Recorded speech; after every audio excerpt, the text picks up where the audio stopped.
माता च पिता त्वमेव त्वमेव बन्धुः सखा त्वमेव त्वमेव विद्यां द्रविणं त्वमेव सर्वं मम देवदेव। ॐ नमो भगवते वासुदेवाय। श्री परमात्मने श्री गणेशाय नमः। श्री भगवद्गीता संख्यायोग द्वितीय अध्याय। न सत विद्यते भाव न भाव विद्यते सत उभयोरपि दुष्ट अन्तस्तनयस्ततदर्शवी। अनुवाद। ଯେଉଁମାନେ ତତ୍ତ୍ୱଦର୍ଶୀ ସେମାନେ ଏହି ସିଦ୍ଧାନ୍ତ ଦେଇଛନ୍ତି ଯେ ଅସତ୍ୟର ଶାଶ୍ୱତତା ନାହିଁ ଏବଂ ସତ୍ର ଅଭାବ ନାହିଁ, ଅର୍ଥାତ୍ ସତ୍ ହିଁ ଶାଶ୍ୱତ ଭାବେ ବିଦ୍ୟମାନ। ତତ୍ତ୍ୱଦର୍ଶୀ ପଣ୍ଡିତଗଣ ଉଭୟ ସତ୍ ଓ ଅସତ୍ର ପ୍ରକୃତିକୁ ଅନୁଧ୍ୟାନ କରି ଏ ସିଦ୍ଧାନ୍ତ ଦେଇଛନ୍ତି। ଭାବାର୍ଥ। ପରିବର୍ତ୍ତନଶୀଳ ଶରୀରର ଶାଶ୍ୱତତା ନାହିଁ। ବିଭିନ୍ନ ପ୍ରକାର କଷର କ୍ରିୟା ଓ ପ୍ରତିକ୍ରିୟା ଯୋଗୁଁ ଏ ଶରୀରରେ ପ୍ରତି କ୍ଷଣରେ ପରିବର୍ତ୍ତନ ହେଉଛି। ଏହା ଆଧୁନିକ ଚିକିତ୍ସା ବୈଜ୍ଞାନିକଗଣ ସ୍ୱୀକାର କରିଛନ୍ତି ଏବଂ ସେଇଥିପାଇଁ ଶରୀର ବୃଦ୍ଧିପ୍ରାପ୍ତ ହେଉଛି ଏବଂ ଶରୀରରେ ବାର୍ଦ୍ଧକ୍ୟ ଦେଖାଯାଉଛି। କିନ୍ତୁ ନିରନ୍ତର ଆତ୍ମା ହିଁ ଏକ ପ୍ରକାର ବା ଅପରିବର୍ତ୍ତିତ ରହୁଛି।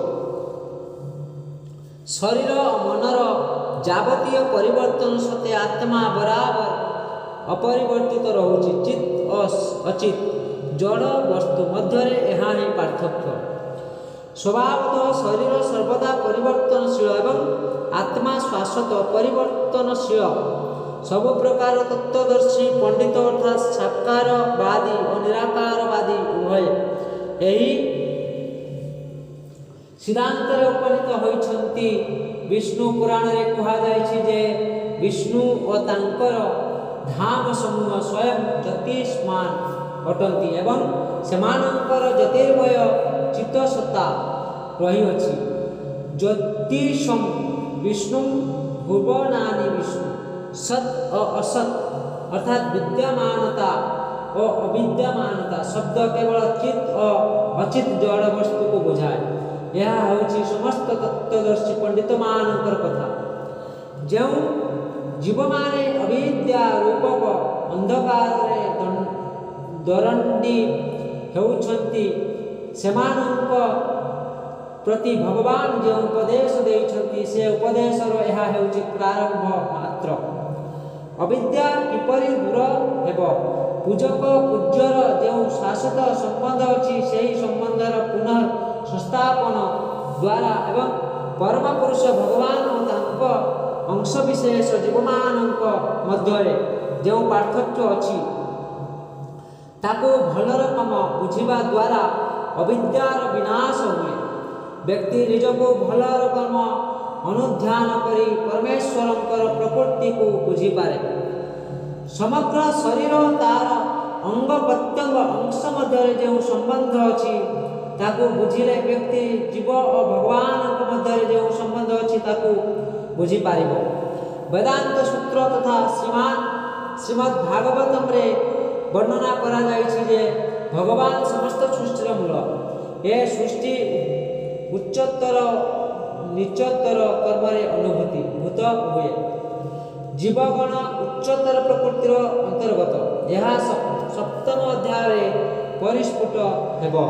ଯଦିଓ ଶକ୍ତି ଓ ଶକ୍ତିମାନ ମଧ୍ୟରେ କୌଣସି ପାର୍ଥକ୍ୟ ନାହିଁ ତଥାପି ଶକ୍ତିମାନ ହେଉଛନ୍ତି ପରମେଶ୍ୱର ଏବଂ ଶକ୍ତି ବା ପ୍ରକୃତି ତାଙ୍କର ଅଧସ୍ତନ ହିସାବରେ ଗୃହୀତ।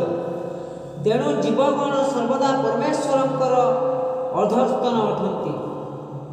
ପ୍ରଭୁ ଓ ଭୃତ୍ୟ ମଧ୍ୟରେ ଯେପରି ସମ୍ବନ୍ଧ କିମ୍ବା ଗୁରୁ ଓ ଶିଷ୍ୟ ମଧ୍ୟରେ ଯେପରି ସମ୍ବନ୍ଧ ଜୀବ ଭଗବାନଙ୍କର ମଧ୍ୟରେ ସେହିପରି ସମ୍ବନ୍ଧ। ଏହା ଅତି ସୁସ୍ପଷ୍ଟ ଜ୍ଞାନ, ତଥାପି ଏହା ଆମ୍ଭେମାନେ ବୁଝିପାରୁନାହୁଁ କାରଣ ଆମ୍ଭେମାନେ ଅବିଦ୍ୟାର ବଶବର୍ତ୍ତୀ ହୋଇଅଛୁ। ସେହି ଅବିଦ୍ୟା ଦୂର କରିବା ନିମିତ୍ତ ଭଗବାନ ଓ ଏ ଭଗବଦ୍ଗୀତା ବାଣୀ ଶିକ୍ଷା ଦେଇଛନ୍ତି। ଏଥିରୁ ସମସ୍ତ ଜୀବ ସର୍ବଦା ଚିରକାଳ ଆଲୋକ ଲାଭ କରିବେ। ଏହି ଉଦ୍ଦେଶ୍ୟରେ ଭଗବାନ ଏ ଭଗବତ ଗୀତା ଶିକ୍ଷା ଦେଇଛନ୍ତି।